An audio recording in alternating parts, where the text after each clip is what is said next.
Coming up on Film Nerd by Night. This with Val Kilmer. I think about Star Trek and the Holodeck. We loved the Holodeck with the rise of AI, virtual reality. We've really arrived at the Holodeck. And instead of it being something cool and fun and recreational, it's actually kind of scary. Not a good thing. And now, the show.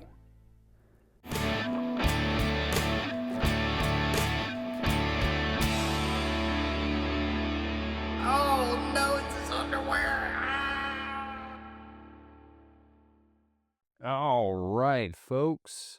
I'm Cole Powell, musician by day, film nerd by night. Val Kilmer resurrected by AI to star in As Deep as the Grave movie. And if you're watching this on the live stream or the replay or the audio podcast, you won't be able to see the picture, but I'll put it up on the video version later. And I mean, it looks like Val Kilmer. The picture that's been released, and it looks like Val Kilmer, but it's not. It's a screenshot of an AI recreation of Val Kilmer. And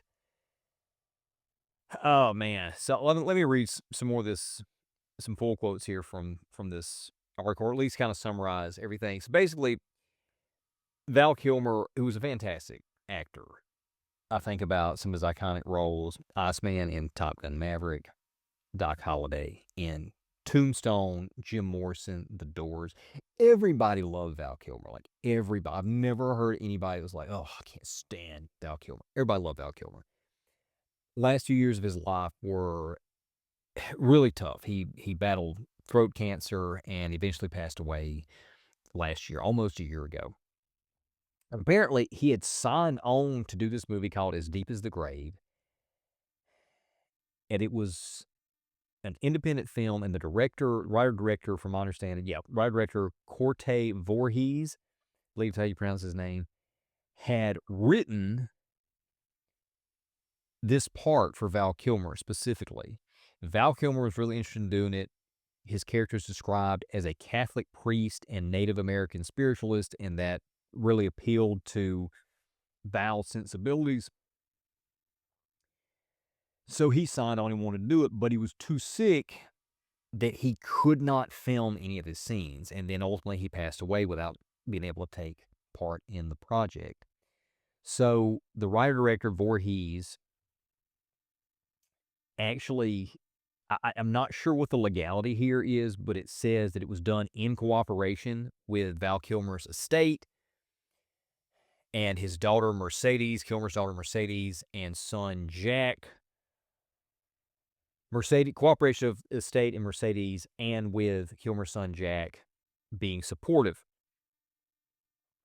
And here's a quote from Voorhees here. His family kept saying how important they thought the movie was, and that Val really wanted to be a part of this. He really thought it was an important story that he wanted his name on. I think they've got type of here, an important story. It was that support that gave me the confidence to say, okay, let's do this. Despite the fact some people might call it controversial, this is what Val wanted. And I'm reading this from Variety, and apparently this character has a fairly large role in the movie. I remember the first time we kind of had a taste of this in cinema was back in 2016. So we're almost 10 years here. It was with Peter Cushing, and Peter Cushing, great British actor. He played Grand Moff Tarkin. That's where a lot of people of my generation know him from. I also love watching him in the Hammer Studio horror films. Rogue One was a prequel to the original Star Wars that Peter Cushing had a large role in. So they wrote his character, Grand Moff Tarkin, in the prequel, and they wanted this character in here, but obviously Peter Cushing passed away in 1994. So they decided, with permission from his estate, probably there was some money changed hands, I'm not sure about that, I may have known at the time, but don't remember. They hired an actor to stand in for Peter Cushing. He kind of looked like Peter Cushing, general build of Peter Cushing, and he could kind of do a semi-decent impersonation of Peter Cushing's voice. And then they CG'd, and this is really before we were talking about AI, so I'm not sure exactly what kind of software they're using, if it's the same thing that we got now with all the AI stuff we have now. But they use CG to create a digital face that looks like Peter Cushing over this, superimposed on this other actor's body, and there's Grand Moff Tarkin on the screen. Now, first of all, it was a little, the term uncanny valley got thrown around a lot during that time, which is when something looks human, but us humans automatically know it's not. But aside from that, my biggest beef with that in that movie was the actor didn't really sound like Peter Cushing. He kind of had the general British sound to his voice, but it did not sound like Peter Cushing's voice. I'm an audio guy. I come from a music background. I'm very sensitive to differences in sounds. Didn't sound like Peter Cushing. And my thing was, well, if you're trying to do this so that people can more easily suspend their disbelief that this is a prequel to the original Star Wars with the same characters, then you should have gone all the way and tried to get a better voice actor to do a better impersonation, or used whatever. I'm not sure what kind of technology we had at that time. I don't think we were really into the AI voice recreations yet, but I would have preferred, if they're going to go that way, try to go all the way and make it sound as much like Peter Cushing as possible.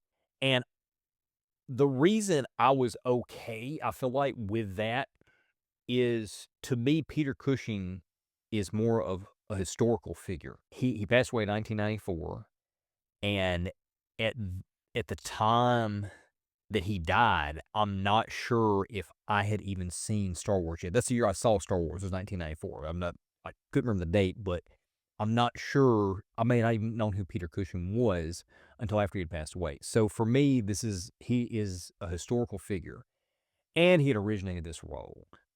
And I didn't really care whether there was permission from his estate or not, because I'm a little bit more lax in how I feel about legacy, copyright, and trademark, and likeness holding. I would love for my kids to be able to make some money off of my art, but at some point I feel like it belongs to the masses. It belongs to the public. I can't imagine Charles Dickens having lived in the era of copyright and trademark and licensing that we live in now, and we're having to contact his great great great great great great great great great great great great great grandson or whatever to distribute copies of A Tale of Two Cities. I think that's just ludicrous. So I'm a little bit more lax on that. So I really didn't have a problem with Peter Cushing in that movie.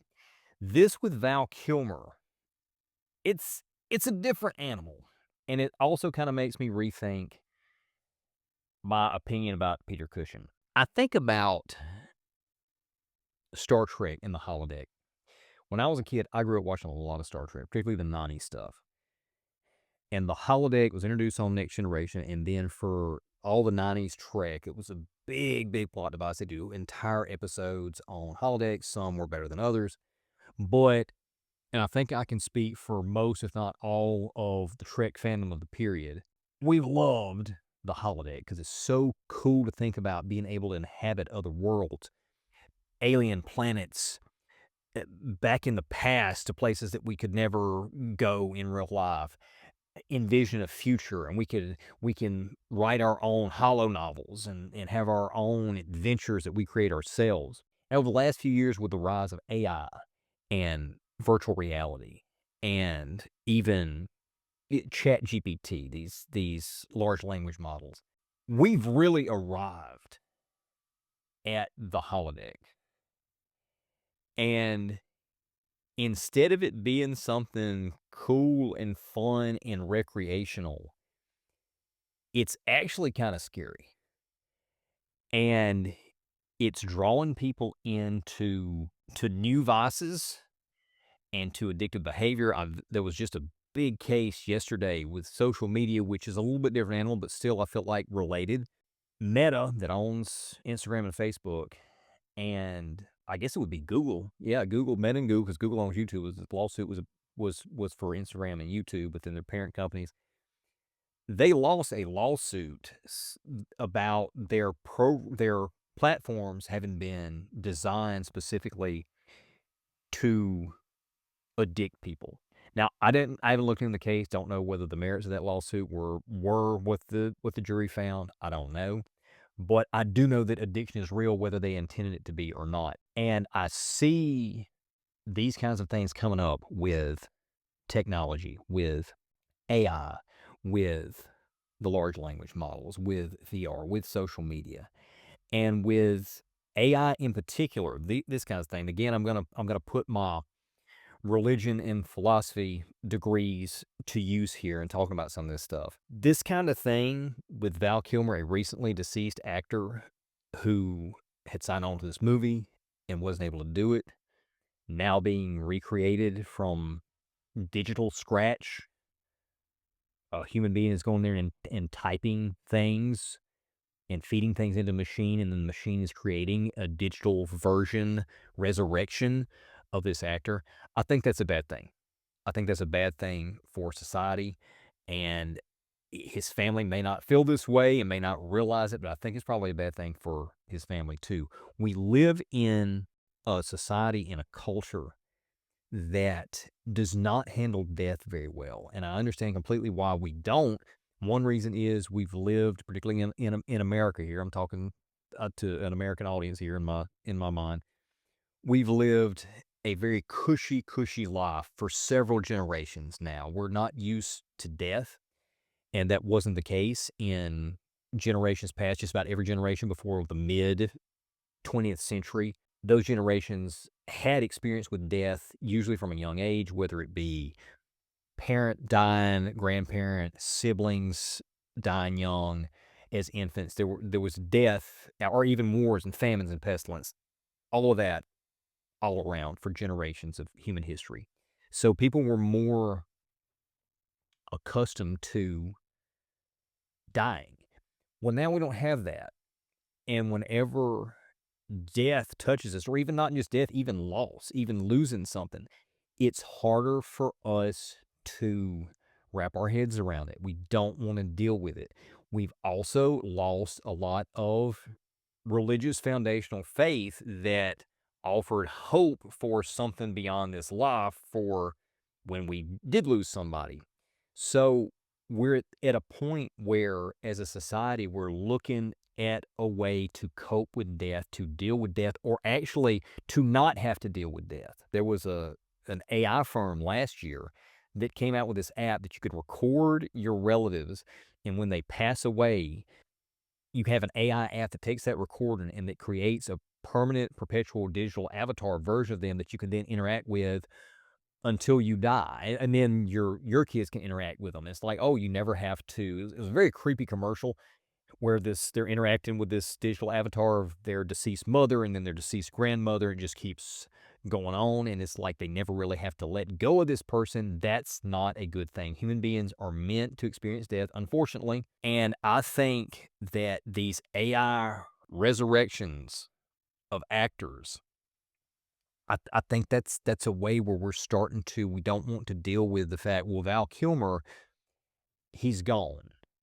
But wait, we can still make a movie with him and it'll be just like he's actually here, and then we don't have to accept that he's gone. That's what I'm getting from this, and I don't think it's a good thing for society. And I think about the holodeck that I mentioned earlier in Star Trek. They used to talk about on certain episodes. I remember one episode of Star Trek Voyager, there was a reference to, I think it was To Catch a Thief, that there was a holodeck version of To Catch a Thief.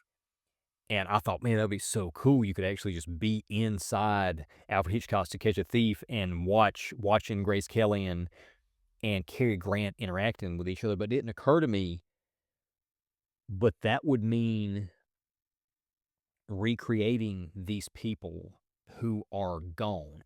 And yeah, it would be a little bit better and a little bit different because you would be basically adapting a role that they did, a version they did for a new medium form. So maybe you could make that argument. It would be a little bit better, but at the same time, seeing this unfold in real time of these actors dying, and then less than a year later, oh, we've got a new movie coming out, and it's not a movie that they shot before they passed away. It's not really them. It's a digital avatar that's simulating their continued existence in their presence.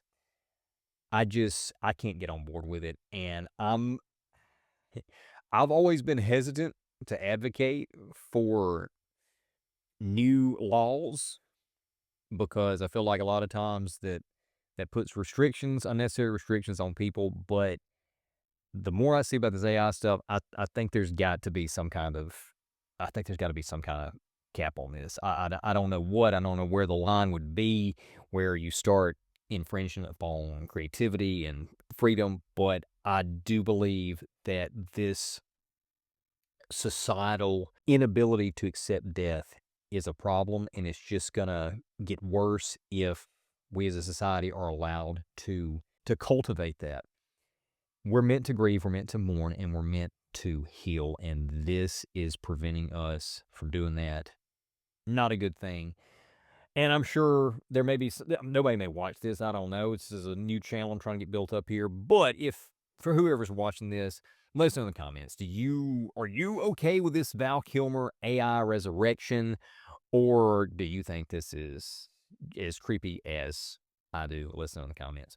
And after I finished filming this video, they actually released the trailer to the film Deep as the Grave, and we get to see AI Val Kilmer. And it is, well, see for yourself. Don't fear the dead, and don't fear me. Yeah, that was clearly AI. It was clearly creepy and not human, and I'm going to have to give that a definite pass. If you enjoyed that clip, be sure to follow the Film Nerd by Night podcast wherever you're getting this episode. Also, consider supporting us on Patreon for full-length movie reactions and early access to episodes like this. Stay tuned. We'll see you next time.